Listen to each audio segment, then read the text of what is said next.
Bonjour, c'est un plaisir de vous retrouver pour cette méditation quotidienne. Nous parlons cette semaine de Samson et nous en sommes au chapitre 15 à partir du verset 9. Les Philistins prirent position dans le territoire de Juda et déployèrent leurs troupes contre la localité de Léhi.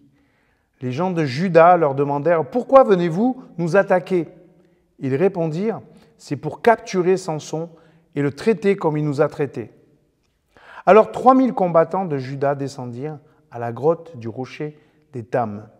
Ils dirent à Samson, « Tu sais bien que les Philistins dominent sur nous. Ne vois-tu pas le tort que tu nous causes ?» « Je les ai traités comme ils m'ont traité, » répondit Samson. Ils reprirent, « Nous sommes venus ici pour te ligoter et te livrer aux Philistins. »« Jurez-moi que vous ne me tuerez pas vous-même, » leur demanda Samson. Ils lui répondirent, « Non, nous n'avons pas l'intention de te mettre à mort. Nous voulons seulement te ligoter et te livrer à eux. » Ils le ligotèrent avec 2 cordes neuves et le firent remonter de la grotte. Quand il arriva à Léhi, les Philistins vinrent à sa rencontre avec des cris de triomphe. Alors l'Esprit du Seigneur se saisit de Samson. Les cordes qui liaient ses bras et ses mains cédèrent aussi facilement que du fil de lin brûlé. Samson trouva la mâchoire d'un âne récemment tué. Il la ramassa et s'en servit pour massacrer 1000 hommes. Puis il s'écria, avec une mâchoire d'âne, j'ai tué 1000 hommes. Avec une mâchoire d'âne, j'ai entassé des cadavres. Parfois, l'Église a voulu ligoter l'humain pour qu'il ne fasse pas de bêtises. Et nous voyons bien que ce n'est pas la bonne méthode. Samson, nos jeunes, ont en eux une telle énergie de vie que les ligoter les mettrait encore plus en colère. Alors que faire pour éviter le massacre? Dieu ne cherche pas à éviter le massacre. Il veut que nous revenions à lui et que nous le faisions de tout notre cœur.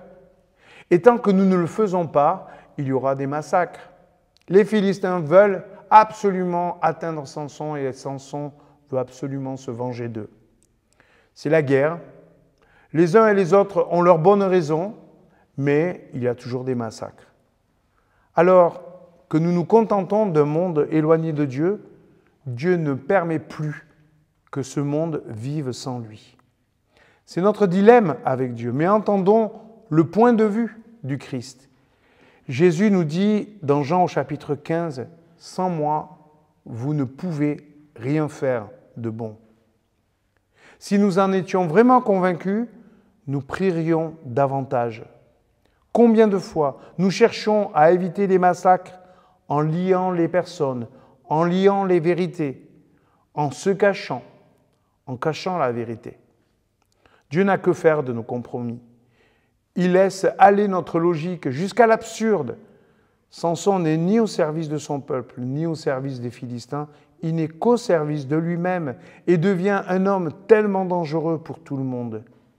Et chaque fois qu'un homme se met dans cette situation, il met tout le monde en danger de mort et il se met en danger. On va le voir par la suite.